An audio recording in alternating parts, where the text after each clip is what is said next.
aprovechamos para hacer un intermedio y poder continuar con la siguiente serie. Lampaso me estaba mirando todas las figuras que yo recordaba que él me había dado. Y yo termino así. Pam, pam. ¿Y cuál es la anécdota aquí? Que él me dice, sí, está bien, esas son todas las figuras que tengo, que me estás pidiendo, ¿no? Son las que tengo, están todas. Pero está mal como terminaste. ¿Qué está mal lo que terminé? Dice. Entonces, fíjense, yo estaba así, voy a acercar un poco. ¿Ven? Así. Y este tipo me dice que todo lo que hice está mal porque eso está mal. Yo tengo que terminar así. ¿Se puede ser más fanático? Y este tipo era así con todo. Cuando caminabas, la caminada, Dios mío con la caminada, me tuvo caminando contra la pared. Años con Di Sarli, siempre con Di Sarli, yo estaba hasta acá del pobre Di Sarli. Porque es salón. De paso les quiero decir, cuando queremos hablar con propiedad y decimos que queremos escuchar o bailar un tema de Di Sarli, de Fresedo y de muchas otras orquestas, pero especialmente de estos que tienen un largo desarrollo, tenemos que aclarar de qué periodo, porque yo tengo tangos grabados por Di Sarli que son canyengue.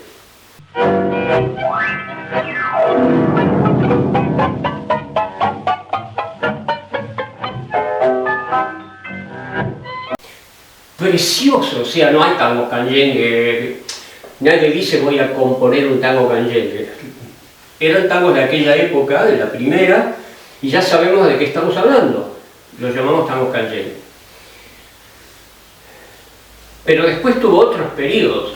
Di Sarli, igual Fresedo, igual Aníbal Troilo. Cuando aparece D'Arienzo en la escena musical y selecciona esos 12 tangos de la Guardia Vieja y los ayorna, los adapta a su estilo, les da vida otra vez, de otra manera,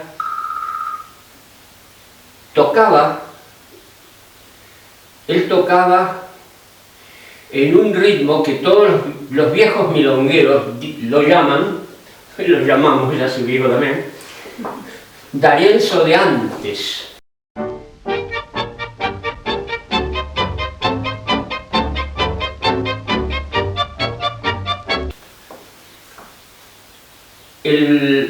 Había un milonguero, un milonguero que yo conocí, que fue el maestro de Lampaso, que él me lo presentó, me dijo, este es mi maestro, Lampaso, me dijo, que se llamaba Segundo.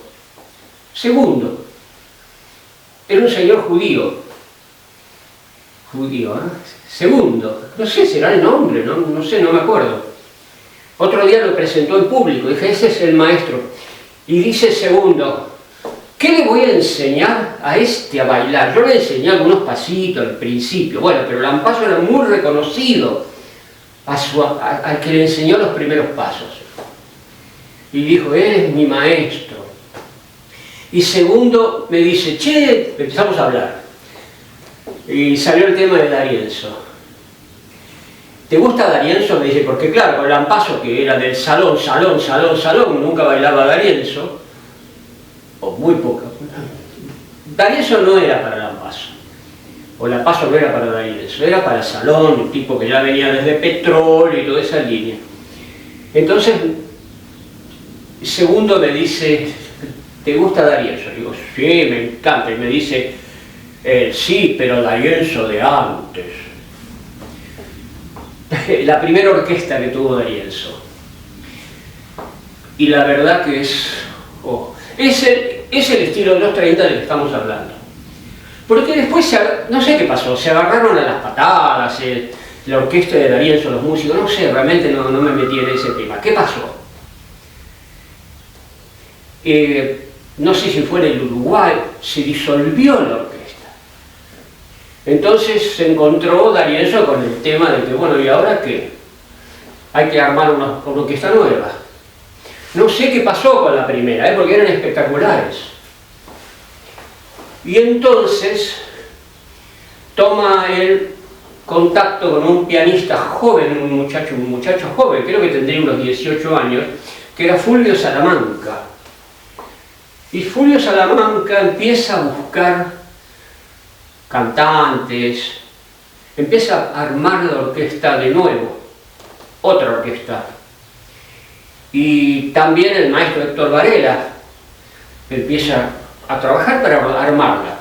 Héctor Varela era uno de los músicos de D'Arienzo en ese tiempo. Y empieza esa otra orquesta. ¿Qué siguió ya?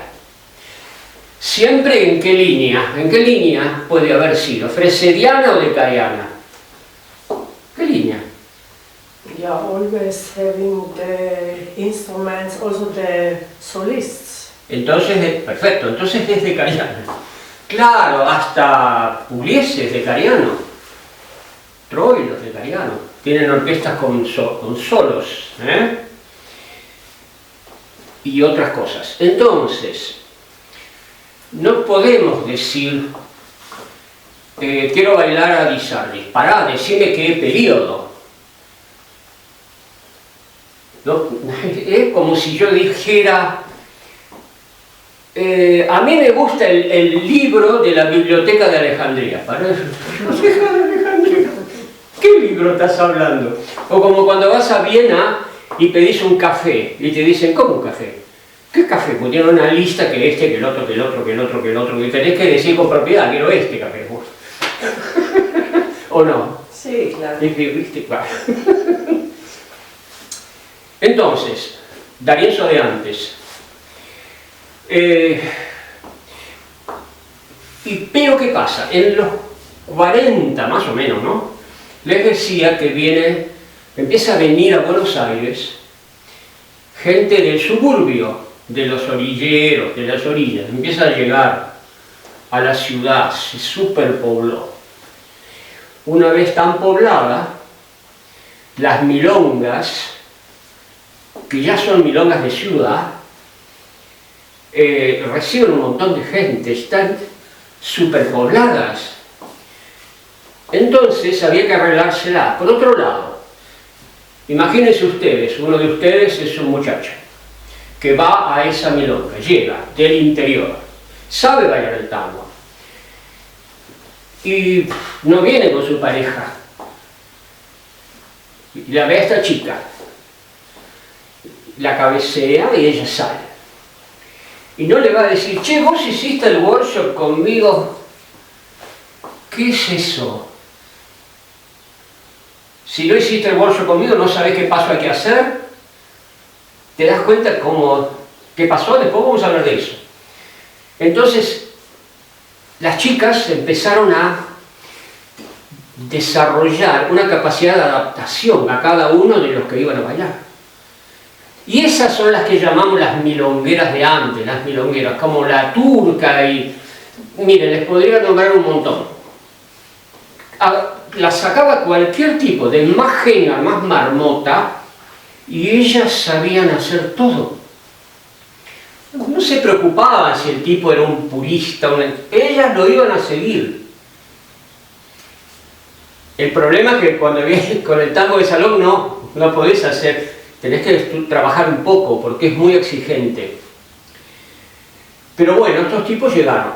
Y esos esfuerzos de adaptación que hicieron los hombres, los bailarines, para esas circunstancias, donde había poquito lugar. Si yo en tango de salón, salón, es donde tocaba, por ejemplo, Fresedo, que nunca tocaba en una milonga. Fresedo era una orquesta de los grandes salones, de los clubes de oficiales, de la Armada, de la policía, ¿no? Salones de pipí cucú nivel. Entonces, claro, las chicas que iban ahí, con sus trajes largos, no te van a meter un gancho con el traje largo, y los milongueros que iban ahí tenían que empezar a ver qué hacer, porque era otra elegancia. No sé si se los dije en uno de otros videos, pero en esa época llegaron inmigrantes, muchas chicas preciosas, muchas preciosas. Todas las mujeres son lindas, todas. Y hay otras, algunas que son, bueno, especialmente por esto, por lo de esto, y había muchas, estas italianas bellísimas.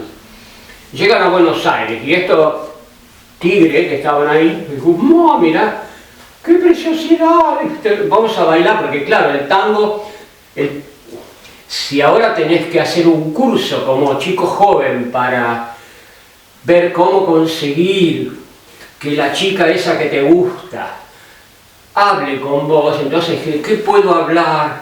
¿Y cómo hago para que me mire? Bueno, mira, todo eso con el tango no existe. Vos haces así, si bailás bien, la chica te va a decir que sí, porque ella viene acá a bailar y le gusta que eso.